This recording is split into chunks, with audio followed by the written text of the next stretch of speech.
Hey, what's going on, everybody? This is Adam Burke from BangTheBook.com coming to you with our Wednesday weekend look-ahead video. Going to chat about the odds for Sunday's conference championship games, look at some spots in the NBA, NHL, and college basketball as we start dreaming about that weekend here and another work week being over. Over at BangTheBook.com, the work is never done. We got a lot of great stuff going on over there. Kyle Hunter's daily college basketball picks, which I mention every day. Same thing with Parker Michaels' daily NHL picks. We'll have a conference championship power ratings update from Danny Vorgs either tonight or tomorrow morning. So you want to keep it tuned to BangTheBook.com for that. Bang the Book Radio every Monday through Friday. Good show on Wednesday with Brian Leonard and Wes Reynolds. Crowdsourcing opinions here about the conference championship games. We also talked some Major League Baseball, college hoops, specifically the Big Ten, and also a little bit of golf stuff for you there on that show as well.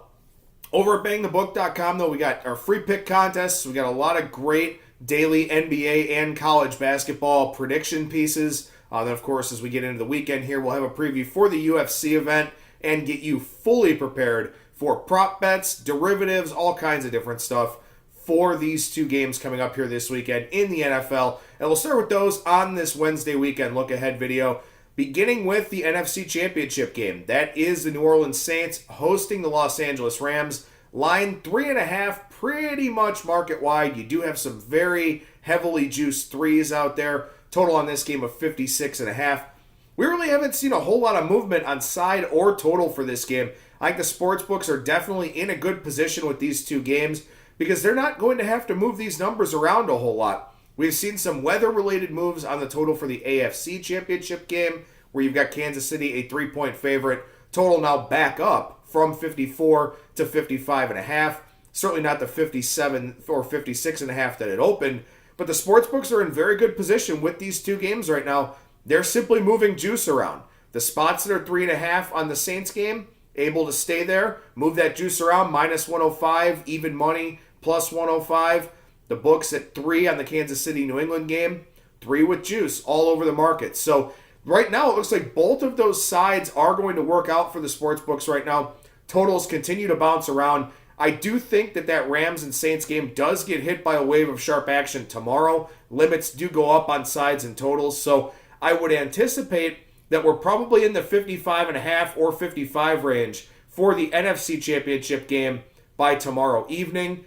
Maybe that won't be the case, but that would be my thought looking at the market, sort of crowdsourcing opinions from people who I respect. And of course, the fact that both of these teams, I think the game flow expectation would be that they're going to run the football. Clock moving. Saints chewed up a ton of clock in that win over the Eagles. I would expect a fairly similar game plan here in this one from New Orleans. And certainly the Rams don't want to put this game into Jared Goff's hands unless they absolutely have to, which means running the football with Todd Gurley and C.J. Anderson. So I think the expectation for the NFC Championship game will be for a lower scoring game. I think sharp money does come in on the under for that one. As far as the AFC game goes, I think 3 is still a pretty good number for right now. There is a chance we could see 3.5 later in the week. I don't think there's any chance we see a 2.5 on this game. But for right now, everything working out for the books. I don't think they have to move this one too much. I don't think we see any significant movement on side or total for this game because it's not going to be windy, not going to be precipitation, at least according to the current forecast. Will be very, very cold. You'll have some people that bet the under because of the cold. You'll have some people that bet the over because these are two teams with the chance to put up points. Not going to be windy, not going to be snowy or rainy. So you'll have those people playing the over. I think the balanced action on the total should keep this number pretty much in this 55.5 to 56 range for the AFC Championship game. So I wouldn't expect a whole lot of movement on side or total for that one. And really the only movement I would expect from the two games here, at least until we get to Saturday or Sunday, would be the under in the NFC Championship game. So again, this is our weekend look ahead. So let's talk about some of the other leagues, the daily winter leagues that are going on here. We'll start in the NBA with a spot that I have my eye on for Saturday. The Memphis Grizzlies take on the Toronto Raptors. This is a back-to-back for Memphis. Third game in 4 nights for both of these teams. However, the big difference here, Memphis has played a very challenging schedule of late. They played the Spurs twice, the Pelicans, the Heat, the Rockets, the Bucks, and then the Celtics on Friday night, right before this game north of the border in Toronto. So A lot of high-octane types of games, some division games, some tricky travel spots, things of that sort.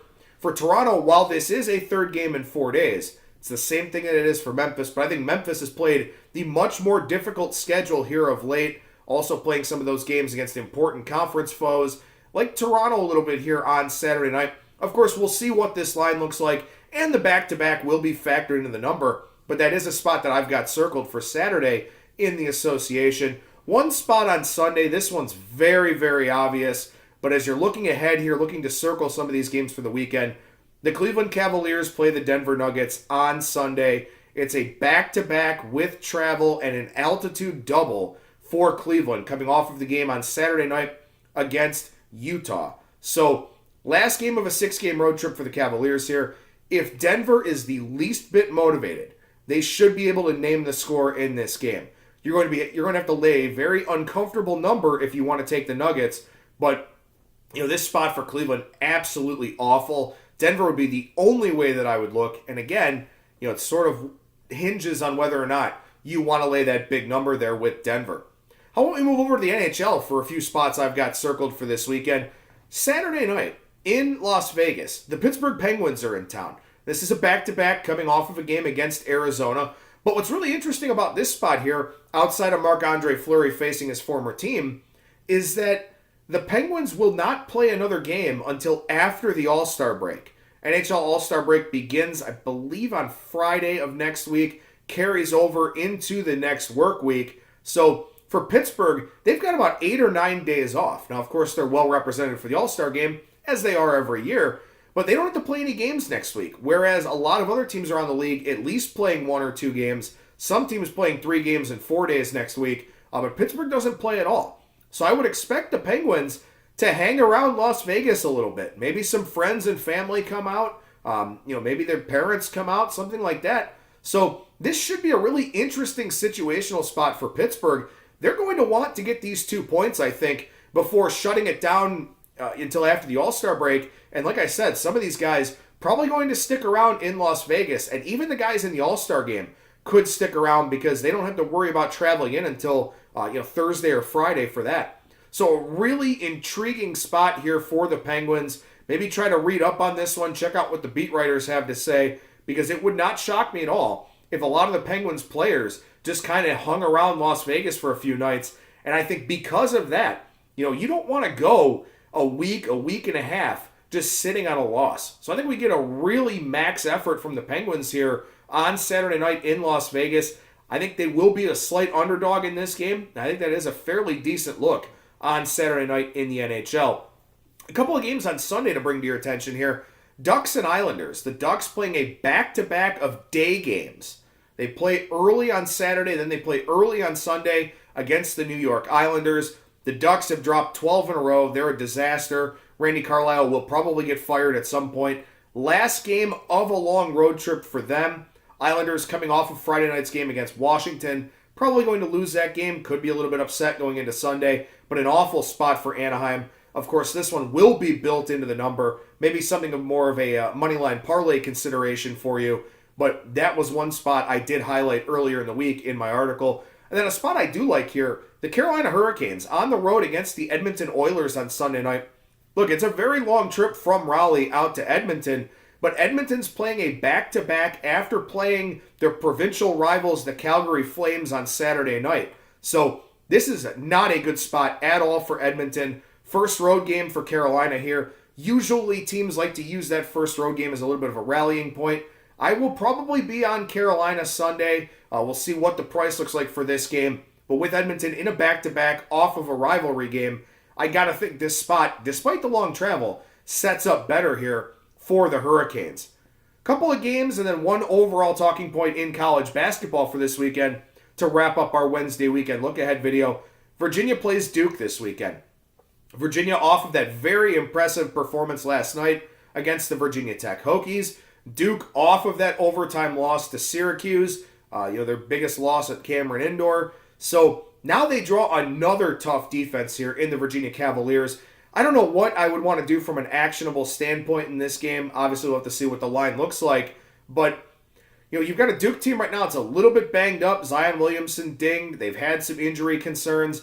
not going full strength at Virginia here, but obviously this will be one of the best atmospheres of the weekend in college basketball. A good test for Tony Bennett's team, good test for Tony Bennett's offense especially here. Should be a great one. Not sure there will be a whole lot of betting value on this game, but one to keep in mind.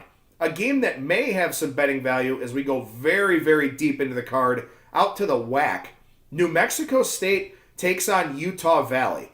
Now, of course, the WAC, a conference that's traditionally not lined until conference tournament time, but this year, all of the added conferences, like the WAC, the A-Sun, Big South, MEAC, SWAC, Southland, all of those conferences being offered on a daily basis now at just about every sportsbook out there. Some sportsbooks out in Las Vegas as well. So we've got some WACtion to consider here this weekend. New Mexico State is at elevation in Las Cruces, but they're going to a higher elevation here in Orem, Utah. And this is a very quick turnaround off of playing at Seattle on Thursday night. Then they travel to Utah with about a 45-hour bus trip from Salt Lake City down to the Utah Valley campus, and then the quick turnaround to play on Saturday night. So maybe Utah Valley in an interesting little situational spot there on Saturday night against New Mexico State. But one thing I do want to mention here, big-time Winter Storm Harper, going across the Great Plains, the Great Lakes, on into the Northeast here this weekend. We oftentimes forget the fact that weather can affect college basketball. Because a lot of these teams traveling, whether they've got little charter planes or if they're taking long bus trips to get wherever they're going, these teams can have some significant travel headaches. So when the weather gets bad, you want to be paying attention to Twitter. Look for beat writers for these programs. Look for the official Twitter accounts of these programs. You may find some spots here this weekend where maybe teams get to an arena an hour and a half before the game or 45 minutes before the game or something like that, to where it's going to be very hard for them to be ready, very hard for them to go through their pregame routines and all that type of stuff, and hell, maybe not even get to where they want to go for these games. So we, sometimes get makeup games that are in very strange scheduling spots, something like that. Weather could be a factor here in college basketball this weekend, prohibiting teams from getting where they're going or delaying them in the process of getting where they're going. So those can be situational factors here, especially with teams that play a Thursday, Saturday, or a Thursday, Sunday turnaround. Something like that could be one of those weeks where teams have enough travel headaches to create some situational betting spots in the college basketball betting market. So just some food for thought, just something to keep in mind. Maybe kind of tricky to find this information, but use Twitter to your advantage. Look for some of those beat writers. Look for some of those opportunities to get an edge out there in a market that a lot of people aren't really looking at. I'm Adam Burke from BangTheBook.com.